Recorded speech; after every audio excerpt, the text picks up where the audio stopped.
Hey everybody, how are you today? So I wanted to talk to you about lead magnets because a lot of coaches, online personality-based businesses will often say to me, what is the best type of lead magnet or freebie to use?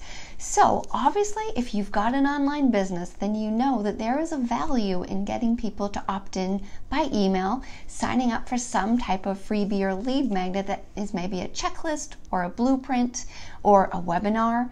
Or what else could there be? Blueprint, checklist, webinar, audio meditation. I've done all kinds of opt-ins myself. I've tested a ton of them with various clients all across different spectrums of niches and types of businesses. And a lot of people think that lead magnets have to be complicated, like they have to be a complicated 4-part VSL series, which is a video sales letter, or a webinar. Webinars are pushed heavily, especially in coaching circles. So because there is so much confusion around what type of lead magnet is best, I thought, hey, I will hop on here today and talk about the different value that you will get from each type of opt-in and what the prices might be associated with those opt-ins.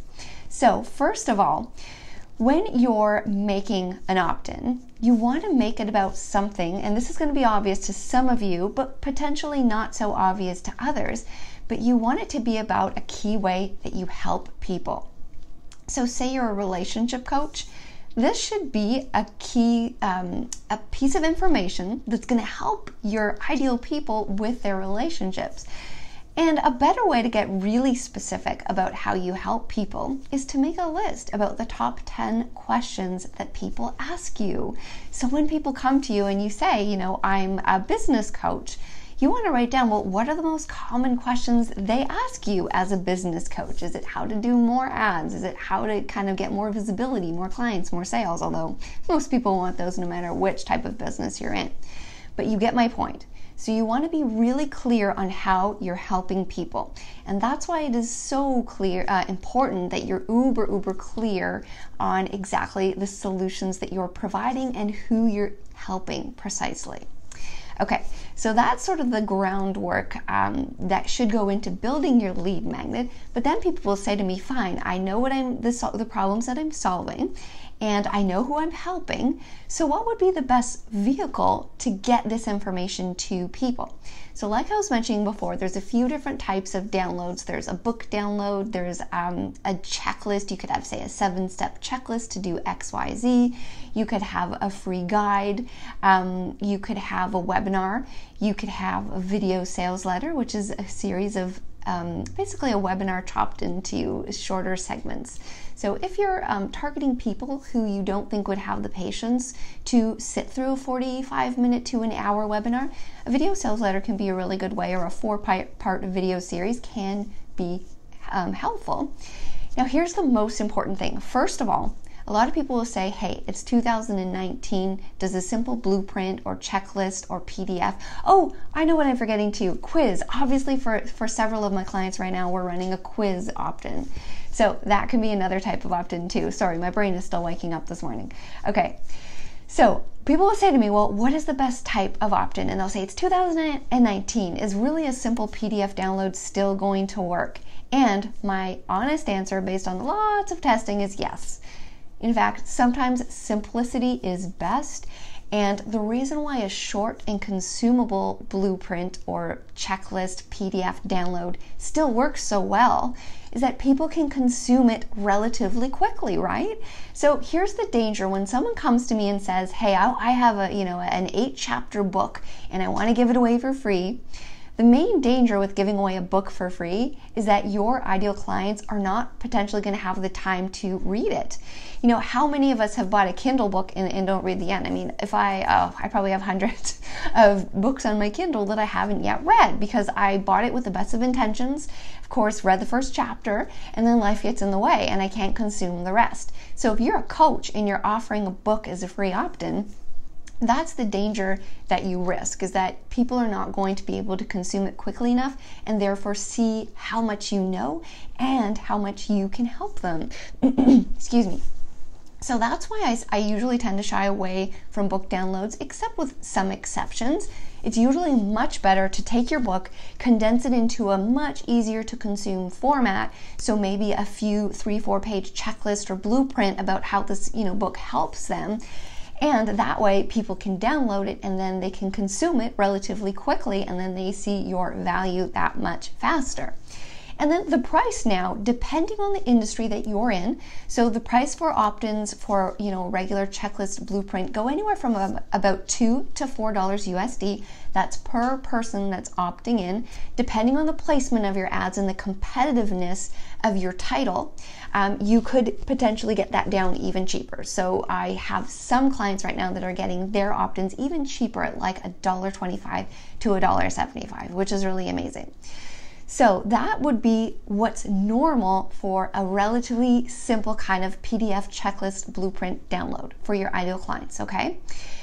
Now, you can also do webinars. So of course, webinars are very popular these days as well. And if anything, depending on the industry, like say you're targeting a business industry, it's potentially very overdone, okay? So webinars can still work, and I do have a client right now who is still consistently getting $2 opt-ins to her webinar, and that's to a cold market, but that's very rare, okay? So a lot of webinars, especially in the business niche, the average opt-in is anywhere from $8 to $14 USD. That's for a webinar registration opt-in. Now, like I said, depending on the niche and industry, and this is probably why you do want to talk to an expert who has lots of experience doing this. But depending on the niche, you could get cheaper than that. But webinars are getting much more expensive. And if you think about it logically, the reason why is because they have to spend more time with you. So people know, okay, I can download this checklist and I'm probably going to be able to read it right away, consume it right away. Then they think, do I want to spend 60 minutes with this person? Especially if you're advertising out to a cold market, you're thinking, gosh, I don't even know this person. I'm not going to give them 1 hour of my time. Okay, so you have to think about your user and their experience of it. So with many of my clients, here's what we do. We have a cheaper opt-in at the top. So this is like a PDF checklist blueprint, and they're getting, say, opt-ins at $2. And then what happens is we will retarget them with a webinar ad, okay? Because at that point, you would think after they opt in and some time passes, they're able to make more touch points with you and your brand, and they know what type of help you can offer them. They're more likely to opt into your webinar as a warm audience at a cheaper rate. And then that's the way that we can easily get like $2 to $3 opt-ins in a warm audience for your webinar. And the same would go for a video sales letter. So a lot of people have said to me, you know what, I think with this video sales letter, I could probably get cheaper opt-ins than a webinar, but I haven't found that to be true. Based on lots of testing in the last year, I have found that video sales letters as well are more expensive. Okay. So ultimately, you want to take your free offering, your lead magnet or your freebie, and you want to determine the best way that your ideal clients would probably consume it. You want to have a few different factors in terms of the information about what I was saying to you, like what those standard opt-in rates are. And then let's talk a little bit about quizzes too. So quizzes are very popular, they're fun and they're appealing, which is why a lot of people think, okay, yes, I'm going to do them. Now, what I have found with my clients over the last year is that quizzes, like I just said, they're very popular. We can get like under $2 opt-ins for quizzes if they're in a, if they're a competitive quiz and they have some important stuff to offer. What I have noticed with some of my clients is that quizzes don't always get the highest quality leads. And what I've done in my own kind of debating and rationalizing and kind of putting 2 and 2 together is I feel like quizzes potentially attract people that are kind of in it for the novelty factor. So they're just thinking, okay, cool, quiz, I'm going to do this and see what kind of type I am. So that is one thing I wanted to mention about quizzes, but they can be very useful as well. But I will just say that they have to be very well constructed strategically so that people have a very clear path of call to action after the quiz, and that it's a quiz that would really attract the exact type of person that you would want to work with. So those are the different types of lead magnets that you can offer for your ideal clients. As I was mentioning at the very beginning, it's super, super important that you know who you're serving so that you can put together a lead magnet or a free offering that really directly speaks to this ideal client and the type of person that you want to attract into your funnel and onto your email list, okay? And then secondly, putting down those main questions that they would ask you, and that's a key way that you can create a lead magnet that speaks to them.